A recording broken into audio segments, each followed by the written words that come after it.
party.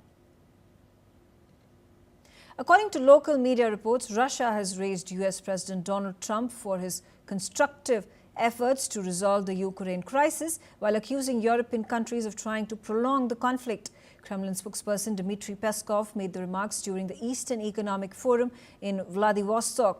Peskov said that the US president is supporting the Ukraine settlement process, contrasting it with what he described as a blatant attempt by Europe to provoke a continuation of war.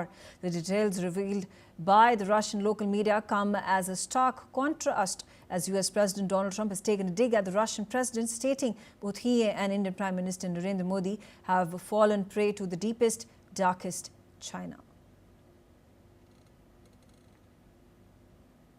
Ross Feingold on the telecast with me. Ross, let's hear it from you with regards to this back and forth that happens between Russia and United States of America, particularly hopes at this point of time being expressed by Kremlin and the Russian Foreign Ministry that they are open to economic cooperation between Russia and United States after the Alaska summit, with regards to a number of reports that had come in back in the day a few weeks ago during the Alaska summit that the Trump administration perhaps was looking to cooperate economically and have trade relations with Russia.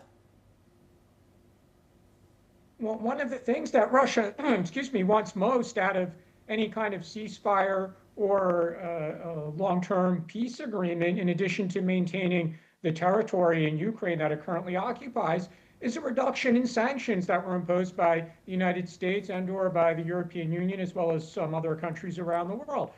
So that part hasn't gotten as much attention as the discussion about territory and peacekeeping force on the ground, whether Europe will put troops on the ground, whether the United States would participate in some kind of air cover or no-fly zone. But certainly something that Russia wants very much out of this process is a return to normal business relations with the countries around the world that have stepped away and imposed sanctions on doing business with Russia. Now, the Europeans are probably not going to be so quick to do that, but certainly there's a potential for the United States to do that. And the Russians know that, and that's why they're increasingly talking about doing business again with the United States. They think it appeals to Trump's instinct to focus on business and not so much on politics and other issues like democracy or human rights. So it's a smart move by the Russians to be talking about it. Whether or not it'll help reach a deal, that remains to be seen. Right, absolutely. With regards to the security guarantees, and Putin today has said that why is there a need for the deployment of Western troops when if and when there is going to be a ceasefire, a peace deal that is going to be signed between both the countries?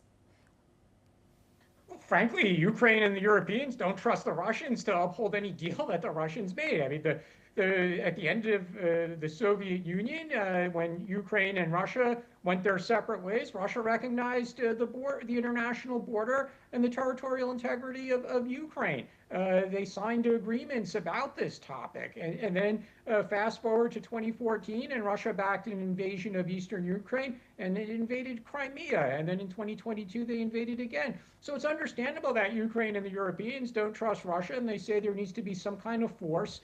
People like to call it a tripwire that would prevent the Russians from advancing further into Ukraine. Now, Russia constantly says they're against this, but this is a negotiation. And frankly, if Russia, and it's a big if they are serious about a ceasefire or a long-term peace agreement, this does look like one of the things that they're going to have to give way on, and they're going to have to agree that Ukraine could have European troops on the ground.